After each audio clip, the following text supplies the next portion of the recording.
Бүгін әскери клиникалық госпиталінің базасында номері 78-ші мектеп гимназиясының оқушыларына арналған ашық есік күні ұйымдастырылды. Ашық есік күнінде әскери клиникалық госпиталіндегі бөлімшелер таныстырылды, госпиталдегі медициналық жабдықтар таныстырылды. Сонымен қатар оқушыларға арналған алғашқы медициналық көмек көрсету бойынша сабақтар жүргізілді.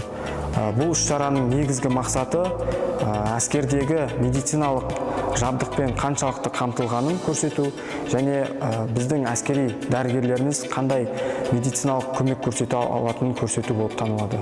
Және осы болашақ жастарымызды әскери медицинаға деген қызығушылықтарын арттыру. Сегодня мы приехали в военно-клинический госпиталь. Нам показали очень много интересного, первую медицинскую помощь, много процедур, как лечат пациентов, химиотерапия, физическая терапия, ИКГ, МРТ. Было очень интересно. Спасибо большое.